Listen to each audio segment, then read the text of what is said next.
کہ آپ صلی اللہ علیہ وسلم تشریف لائے، پوچھا ما ھذا یا ابا رافع، ابا رافع یہ ہانڈی میں کیا ہے؟ میں نے کہا شاتم تصدق علیہ یا رسول اللہ، اللہ کے رسول یہ بکرا ہے یا بکری کا بچہ ہے جو مجھے صدقے کے طور پہ کسی نے دیا ہوا ہے۔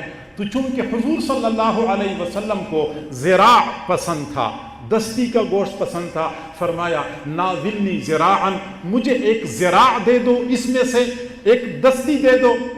تو فرماتے ہیں کہ میں نے ایک دستی نکال کے دے دی، حضور نے وہ تناول فرمائی، فرمایا ناولنی ذراعا آخر، ایک اور دستی دے دو، میں نے ایک اور دستی دے دی، چونکہ بچہ چھوٹا تھا، آپ نے وہ دستی بھی تناول فرمائی، اور پھر فرمایا ناولنی ذراعا آخر، مجھے ایک اور دستی دے دو۔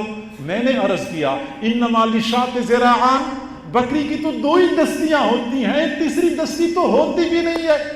تو حضور صلی اللہ علیہ وسلم نے فرمایا اما انک لو سکت لناولتنی ذراعا فذراعا، وہ اللہ کے بندے آپ کیوں بولے، آپ کیوں بولے؟ اگر آپ چپ رہتے، آپ چمچہ ڈالتے جاتے اور دستیاں نکالتے جاتے، چمچہ ڈالتے جاتے اور دستیاں نکالتے جاتے۔ یہاں پہ عقل کی جڑیں کاٹ کے رکھ دی ہیں کہ نہیں، شریعت کے سامنے، طریقت کے سامنے عقل کے پاؤں بالکل لنگ ہیں، عقل استعمال نہیں کرنی ہوتی۔ اتنی واضح بات کہ بکرے کی دو دستیاں ہوتی ہیں، اب یہ تو ہر بندے کو پتہ ہے، چھوٹے بچے کو پتہ ہے، تمام اہل عقل کا اس بات پر اتفاق ہے کہ ایک بکری کی دو دستیاں ہوتی ہیں، لیکن حضور صلی اللہ علیہ وسلم نے اس مختصر جملے میں عقل کی جڑیں کاٹ کے رکھ دی ہیں کہ نہیں، وحی کے سامنے اور الہام کے سامنے اور امور ملہم من اللہ کے سامنے عقل کی کوئی حیثیت نہیں ہوتی، اس میدان میں عقل کے پاؤں لنگ ہیں۔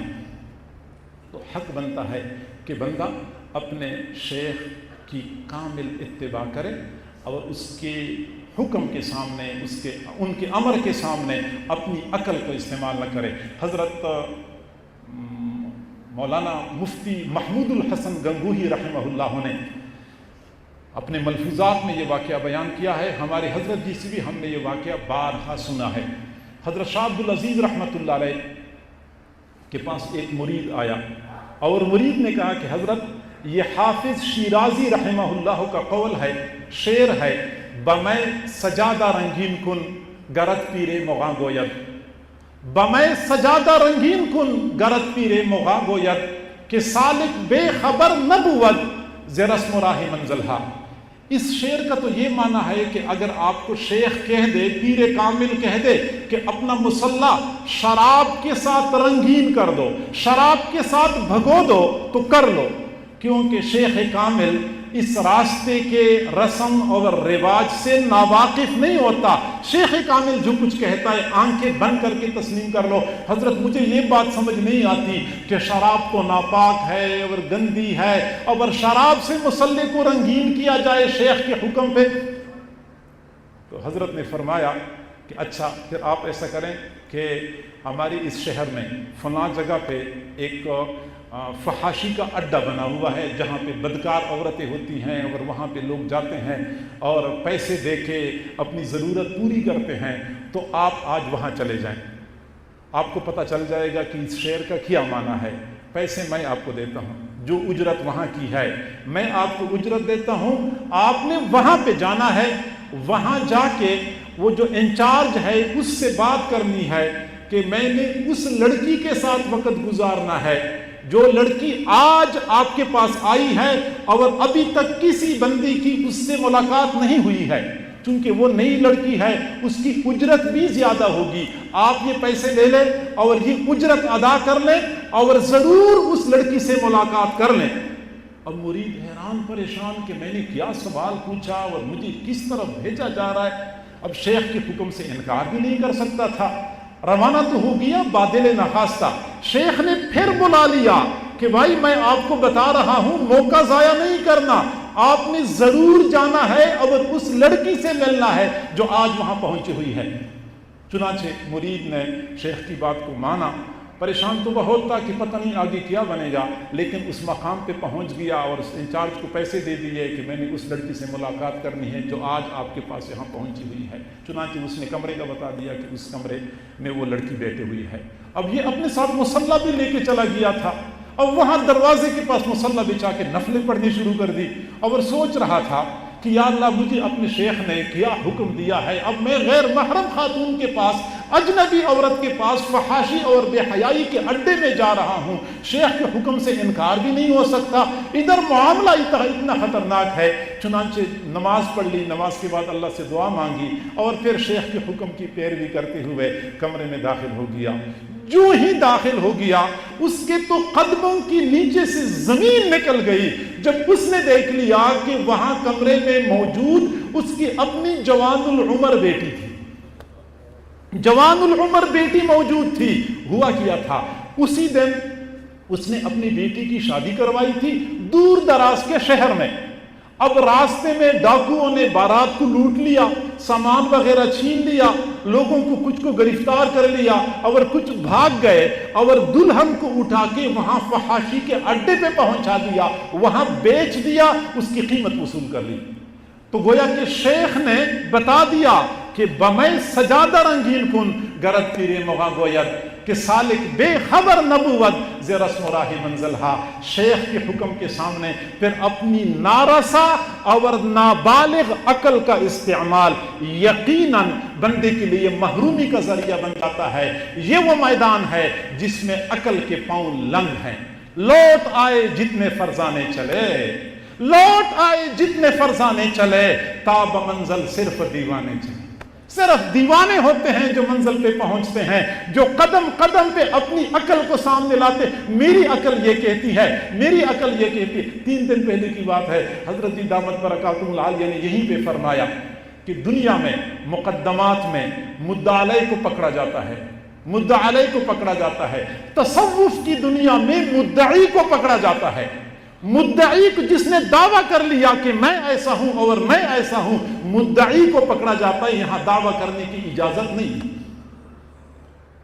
نالا ہے بلبل شوریدہ تیرا خام ابھی، نالا ہے بلبل شوریدہ تیرا خام ابھی، اپنے سینے میں ذرا اور اسے تھام ابھی، پختہ ہوتی ہے اگر مصلحت اندیش ہو عقل، عشق ہو مصلحت اندیش تو ہے خام ابھی۔ بے خطر کود پڑا آتش نمرود میں عشق، بے خطر کود پڑا آتش نمرود میں عشق، عقل ہے محو تماشائی لبے بام ابھی۔ عقل والے دیکھتے رہ جاتے ہیں، عشق و محبت والے پہنچ بھی جاتے ہیں، واپس پلٹ کے آ جاتے ہیں۔ عقل والے کہتے ہیں یہ سفر بہت دشوار ہے، وہاں تو پہنچنا ممکن ہی نہیں ہے۔ عشق والے کہتے ہیں کہ ہم وہاں سے ہو کے بھی آئے ہیں۔ عقل کو تنقید سے فرصت نہیں، عقل کو تنقید سے فرصت نہیں، عشق پہ اعمال کی بنیاد رکھ۔ یہ جو سلسلہ نقشبندیہ، یہ تمام تر سلاسل میں جو سلوک کی بنیاد ہے یہ عشق اور محبت پر ہے۔ اگر عقل بندہ درمیان میں لاتا ہے تو تنقید اور نکتہ چینی کے سوا کچھ بھی بندے کو نہیں ملتا۔ تو یہ تیسرا مقصد ہو گیا۔ میں نے بتایا کہ نظر بر قدم کا ایک معنی یہ کہ سالک چلتے پھرتے ہر وقت نگاہیں نیچے رکھے۔ نظر بر قدم کا دوسرا معنی یہ کہ حضور صلی اللہ علیہ وسلم کے نقش قدم پہ چلنے کا اہتمام کرے، اور نظر بر قدم کا تیسرا معنی یہ کہ اپنے شیخ کے نشانات قدم کی پیروی کرے۔ شیخ جیسے کرتے ہیں بندے کو آنکھیں بند کر کے ایسا ہی کرنا چاہیے۔ میرے حضرت جی دامت برکاتہم العالیہ نے فرمایا کہ میں اندھا حنفی ہوں، میں اندھا حنفی ہوں، اندھا دیوبندی ہوں اور اندھا نقشبندی ہوں۔ میں نے کبھی نہیں سوچا کہ حنفیت کا یہ مسئلہ کیسے ہے اور یہ مسئلہ کیسے ہے، اور دیوبندیت کا یہ معاملہ کیسے ہے، اور نقشبندیت میں سفیان نے یہ کیوں کہا۔ میں اندھا حنفی ہوں، اندھا دیوبندی ہوں اور اندھا نقشبندی ہوں۔ بارہا ایسا پیش آتا ہے، ہم جب بھی کوئی بات کرتے ہیں مدرسے کے حوالے سے کوئی مشاورت کرنی ہوتی ہے، فرماتے ہیں البرکۃ مع اکابرکم، بس اکابر جیسے کرتے ہیں ویسے ہی کریں۔ ایک بال کے برابر بھی اگر اکابر کے طریق سے ہم ہٹ گئے تو وہ قدم جو ہمارا ہوگا وہ گمراہی کی طرف ہوگا، وہ ہدایت کی طرف نہیں ہو سکتا۔ نظر بر قدم